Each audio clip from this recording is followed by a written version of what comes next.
Hi, and welcome to the podcast. I'm Jessica. Today, we're tackling one of the biggest hurdles for English learners. How do you get the English that's perfectly clear in your head to actually come out of your mouth?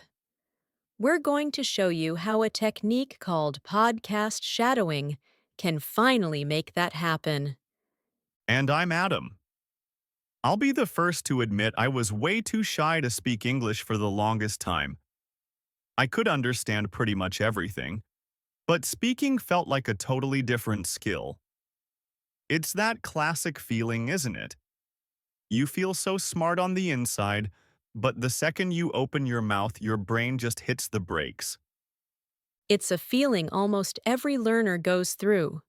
And that's why we're so excited for this topic, because podcasts have become this amazing resource for practice. They're everywhere. They're on every topic you can imagine, and they give you the perfect material for the technique we're about to break down. Absolutely. It was a complete game changer for me. Using this method is what helped me finally speak faster and sound way more natural. It helped me get over that slow, constant translation that was happening in my head and killing the flow of every conversation. It just shrinks that hesitation. Exactly. This isn't about learning more vocabulary. It's about training your mouth to say the words you already know. So today, we're going to walk you through how to shadow a podcast, step by step. We'll cover what it is, why it's so powerful, and give you practical tips to make it a habit that actually sticks. And stick around, because later on, we're going to do a quick live demo so you can hear exactly what this sounds like. Plus, we'll give you a simple 7-day practice plan to get you started right away. By the end of this episode, you'll have a complete toolkit. So, let's start with the most basic question. What exactly is shadowing? At its heart, shadowing is simple. You listen to a piece of audio and repeat what you hear out loud, in real time, with as little delay as possible. Think of yourself as the speaker's echo or, well, their shadow. But it's so much more than just repeating words. The real magic happens when you try to copy everything about how that person is speaking. You're not just aiming for the words, you're trying to match their rhythm, their pitch, the stress they put on certain words, and their intonation, what we call the music of the language. That's the key difference right there. You're not just saying words, you're practicing sounds, flow, and even emotion. It turns listening into a very active exercise. You're listening with the intent to speak. It really is. Think of it this way. Shadowing trains your ear and your mouth to finally work together as a team. You're bypassing that part of your brain that desperately wants to translate everything, and instead, you're building a direct highway between hearing English and speaking English. It's about getting the natural flow of the language into your body. So, why is this so powerful? What's the science here? Let's break down the three main reasons this technique works so well. The first, and maybe the most important, is how it improves your pronunciation and prosody, which is just a fancy word for the rhythm, stress, and melody of speech. When you shadow, you're not thinking about grammar rules. You're physically shaping your mouth to make the same sounds as a native speaker. You're humming along to the melody of their sentences. Over time, that builds muscle memory, making your own speech sound dramatically more natural and clear. Exactly. It's a physical workout for your mouth, tongue, and jaw. The second huge benefit is a boost in your fluency and what's called automaticity. That just means being able to do something without actively thinking about it. And it's the foundation of real fluency. This is the part that directly fights that translating in your head problem.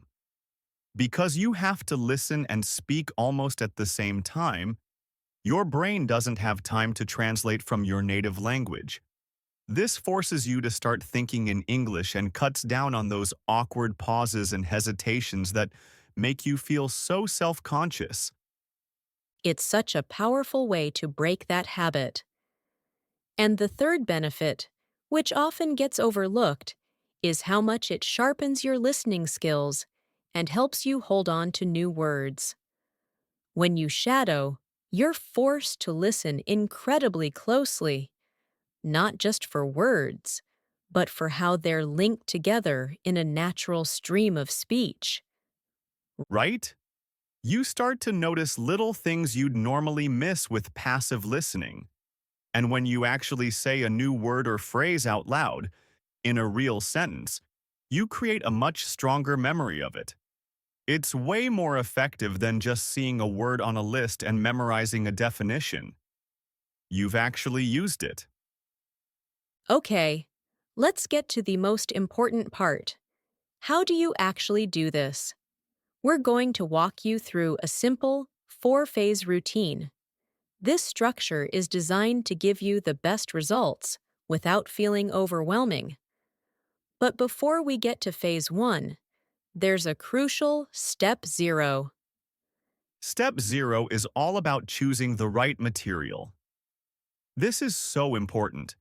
If the audio is too fast, too complicated, or just plain boring, you'll get frustrated and quit. You've got to find that sweet spot. If you're an upper beginner or low intermediate learner, we suggest starting with a very short clip, maybe just 30 to 60 seconds, from a podcast made for learners. Think of shows like BBC Learning English or ESL Pod.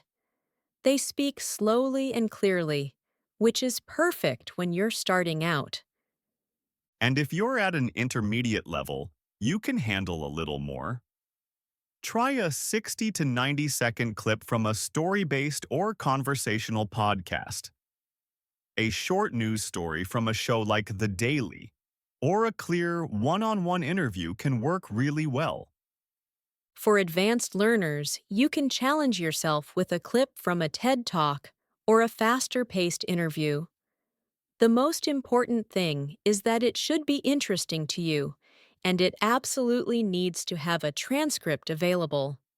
Okay, once you have your clip, you're ready for phase 1. Listen for the gist. That's it. The first time through, just listen to the whole clip from start to finish. Don't try to speak, and don't stress about catching every single word. Your only goal is to understand the main idea. Think of this as a warm-up. It lets you get a feel for the speaker's pace and the topic before you have to worry about the details. Now, Phase 2. Shadow with the transcript. Here, you'll play the clip again, but this time you read along with the transcript while you listen and repeat what the speaker says. Try to stay just a beat behind them. The transcript is your training wheels. It helps you catch the exact words so you can focus your energy on how they're being said.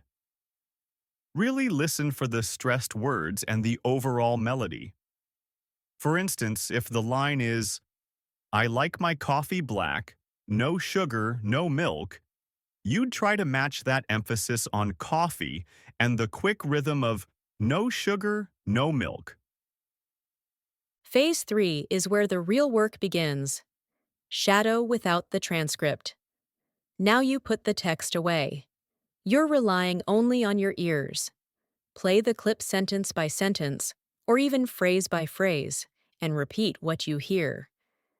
This is definitely harder, but it's where you truly start to internalize the sounds of the language. And hey, if speaking at the exact same time feels impossible at first, you can try something called echoing. Instead of speaking simultaneously, just listen to a short phrase, pause the audio, and then repeat it back.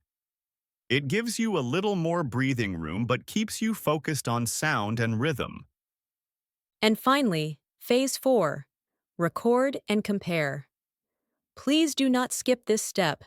It is the secret to making real noticeable progress. Use your phone to record yourself shadowing the clip one last time. Then, listen back to the original speaker and immediately listen to your own recording. The goal here is not to be your own worst critic. It's to be a detective.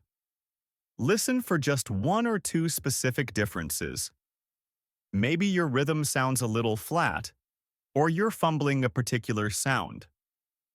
Once you find a target, go back and practice just that one small part a few more times. That focused practice is what leads to real improvement. And you can even do micro drills. If you're on the bus, you can try whisper shadowing, where you repeat very quietly to yourself. You still get the muscle memory benefit. I love walking shadowing. Try practicing while you're walking outside. The physical rhythm of walking can actually help you speak more naturally because it keeps you from overthinking and getting stuck in your head. And if a sentence is just too long, use chunking. Break it down into smaller, meaningful phrases of a few words. Master each little piece, and then practice putting them back together. It makes super long sentences feel way more manageable. All right, talking about this is one thing, but hearing it in action makes it so much clearer. So, we're going to do a quick, live demo. Jessica will be the host, and I'll be the guest. We'll do a very short 3-line exchange. Your job is to follow the phases we just laid out. Ready, Adam? Let's do it. Today on the show, we're exploring the power of morning routines. Those small, simple habits that can really make a big difference in your day. Absolutely. For me, I always start my day with a 10-minute walk outside and a simple black coffee. I love that. They're such simple steps, but you're right. They completely set the tone for the whole day ahead. Okay, scene. Now, it's your turn. You just did phase 1. You listened for the gist. So now, you'd move to phase 2. That's right. You'd pull up the transcript for those 3 lines, and you'd read and repeat along with us. You'd try to capture the music of the sentences. For example, in my first line, I put stress on small, simple habits and big difference. You'd try to copy that emphasis. Then, you'd move to phase 3 and shadow without the transcript. You'd listen to my line, I always start my day with a 10-minute walk outside and a simple black coffee, and try to repeat it just from hearing it. If it feels too fast, just pause after I finish and echo it back. And finally, you'd do phase 4.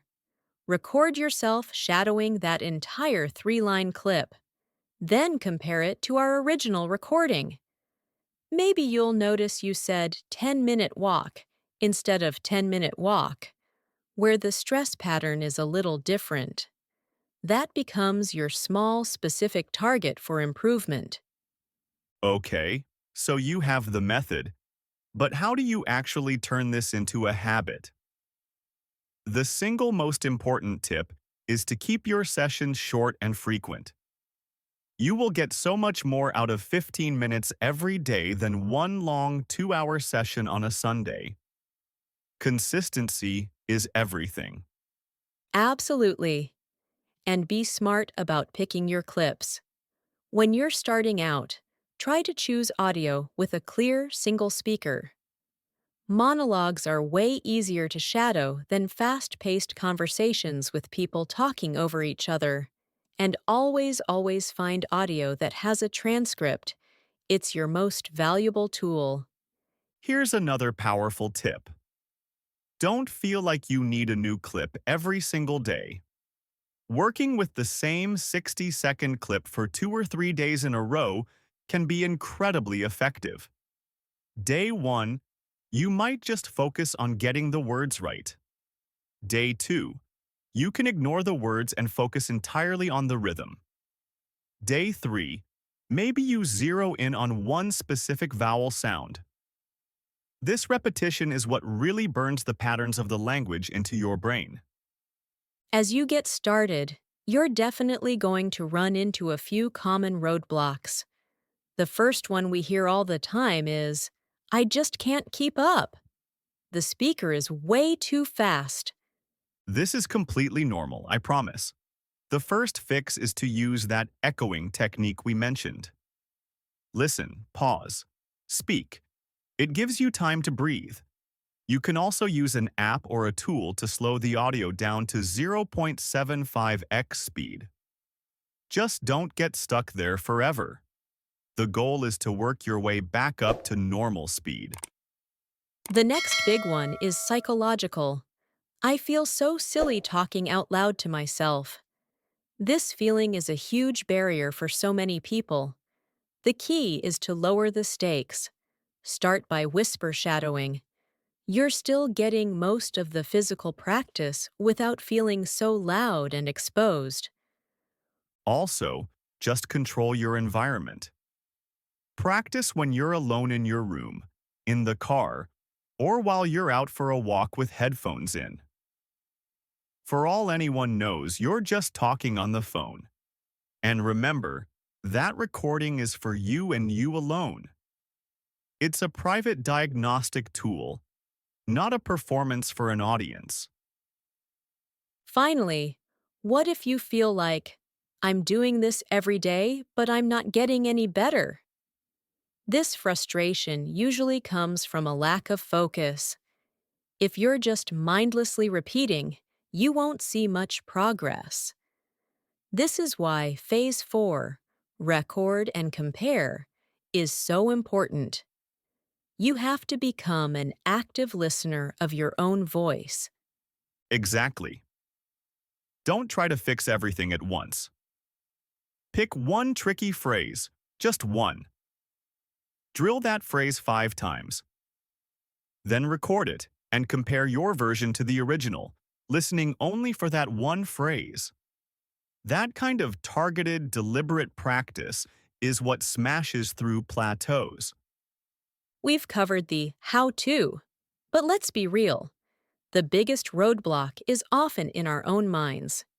It's the fear of being judged and the pressure to be perfect. So, how do we get past that? The first strategy is a game changer called habit stacking. Habit stacking just means you attach your new shadowing habit to something you already do every day without thinking. For example, I will shadow for 10 minutes every morning while my coffee is brewing. Or, I will shadow for the first 10 minutes of my commute. By linking the new habit to an old one, you trick your brain into adopting it. The next tip is to consciously lower the pressure.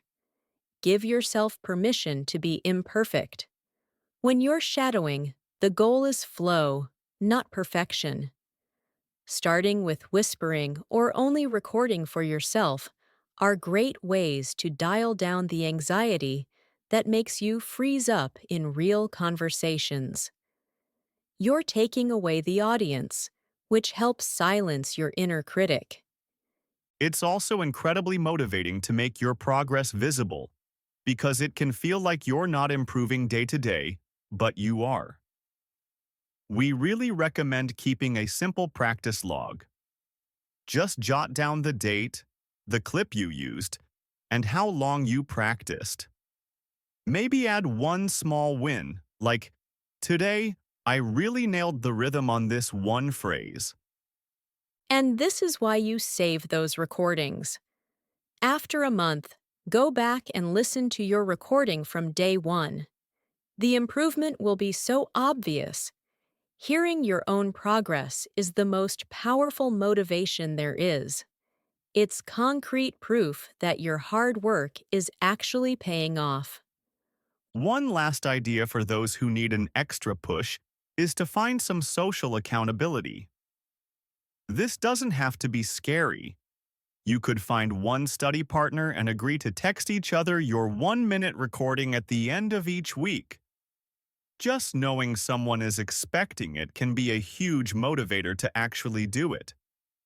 We know this is a lot of information, but it's a system that truly works. If you're finding these kinds of practical, deep dive strategies helpful for building real, confident fluency, please make sure you subscribe to our channel so you don't miss what's next. Happy learning and don't forget to subscribe.